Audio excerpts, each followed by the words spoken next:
Part 7. A car horn sounds. A man arrives with a beep in a jeep and sets up a lucky dip. It's not for the sheep.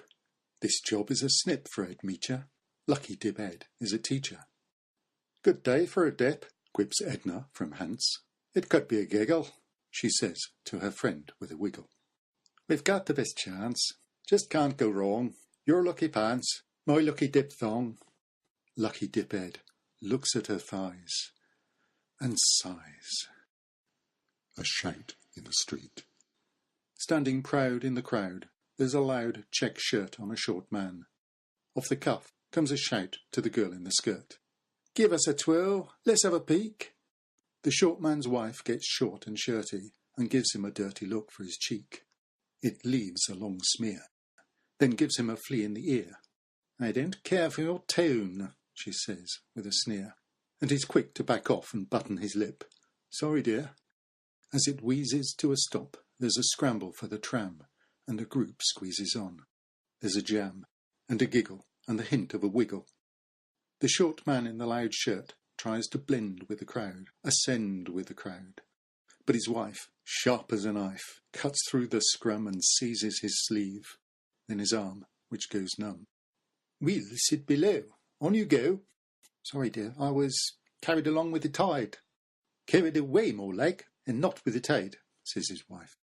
Satisfied she's gained some more ground, won one more round. It's all ammunition in this marital war of attrition. The duvet strays. Some say a man's got to do what a man's got to do. Driver pulls, got to go to the loo.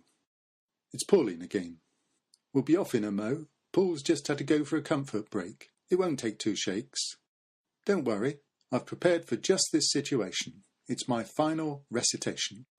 Without more ado, the Amateur Dramatics Company proudly presents Tickety-Boo. One cheer from the back. Pauline coughs.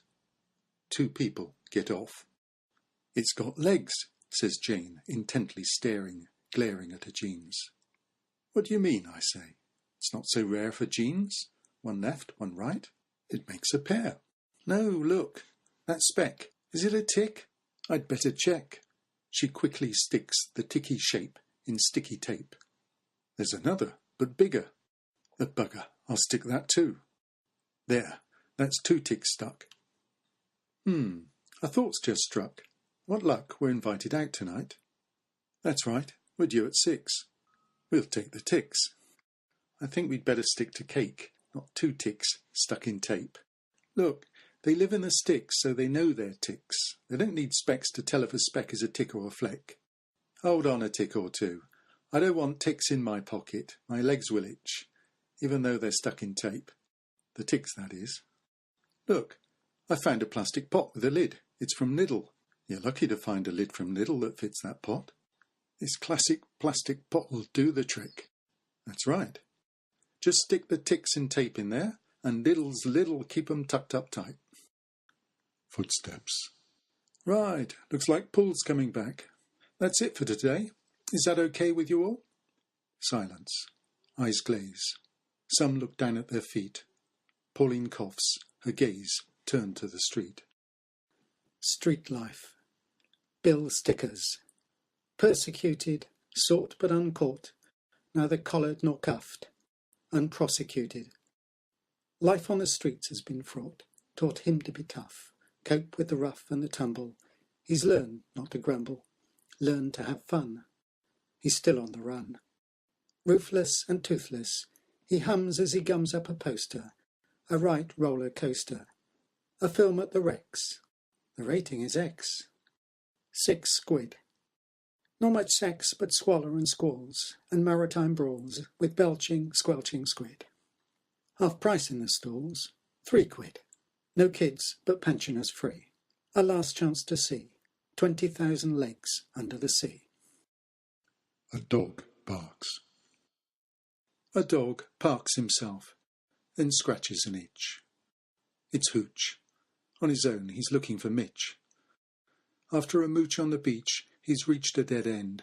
He can't find his friend, though he's tried and he's tried. Poor old chap is in need of a nap. so he's hitching a ride. He wears a small barrel tied under his chin. Mitch gave him that. It's handy for brandy, but not tonic and gin, which goes flat. Hooch installs himself on a seat. Quite a feat. Those nearby look rather peeved. The rest look relieved, especially Paul, who heaves himself behind the wheel. With a judder, the tram shudders away. A firework explodes outside. Not far ahead, a sports car is parked by the curb. It gleams in the sun.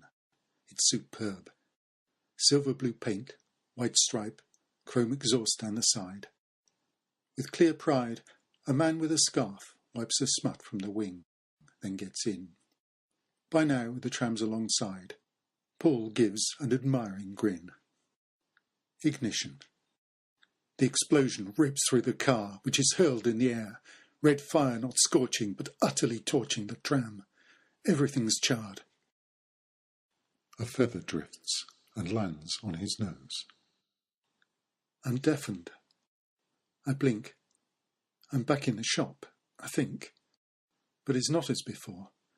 It's totally bare, save for blood-sticky feathers stuck to the floor. I stare at the door, then recall it was in the opposite wall. Trying to flee, I turn the key in the lock. There's a tunnel cut through solid rock. It bends to the right, then descends. No visible lights, just a glow. I go further and deeper. It gets deeper. I keep walking. Sleepwalking now, I'm bewitched. It's the sound of a murmur. The walls and the floor talking. Not verbal, a watery burble. Whispering in the street. Parked murk. Figures lurk. Big Rob's not alone. He looks strained. The others' expressions are stone, self-contained. This is mad, Rob hisses. You crazy thugs. One shrugs. Collateral damage. What's the problem? Not good for the image. A bomb in the centre of town, you clown, you murdering savage. Big Al was hardly your pal. What he did to your lad, we thought you'd be glad. So a few others died. Got fried. Too bad. Why so concerned? God damn, a crowded tram. No one survived. You burned them alive. Hush, Rob, not so loud. Shrouded form. Moments blur. Rob barely feels the blade cut his throat. Slight sting. Something warm. A ring in the ears. The floor seems to float. Laughter. In the Beagle, 3 figures grouped round a table. Blood-red wine in the bottle. A scene of delight in mottled half-light. Ed is round. It's a rite, his largesse. A toast to excess. First round to me, I think I can boast. Glasses clink. The coast is now clear. Can you hear music? Wagner's ring? Sounds like some friends from the north dropping in. Hail rattles against the window pane. The ozone is tainted with brimstone as a movement is heard in the bay. The Valkyrie ride is stirring the tide and whipping up fingers of spray as 12 dark forms come swooping in to greet the remains of the day. On their reinforced brooms, they zoom round the tombs, scaring the bats and prowling cats with their howls and scowls and bulk. Incredible hulks, their bruisers, cruiserweight hags with saddlebag thighs and hard-hearted eyes, tattoos on their fists and chains on their wrists. The devil's dolls are on their halls. It's a coven of witches from Govan. Scotland's austere at this time of year for a high-flying bitch, and Holiday Witch said here was the space. It's the right place to be, a dream by the sea, a scream by the sea, with ice cream. A cock crows. Are they calling for me?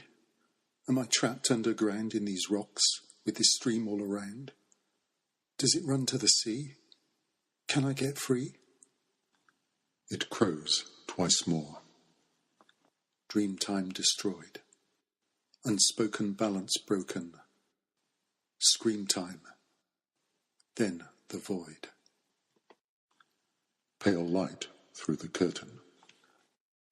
A shape shifting on the shore. A shade before the sky loses its pink. A shade before the sea loses its twinkle and turns to ink. I'm drifting, not flying but flowing, toing and froing. I'm merging, dissolving, going and coming hither and thither, hither and yon, and I'm gone.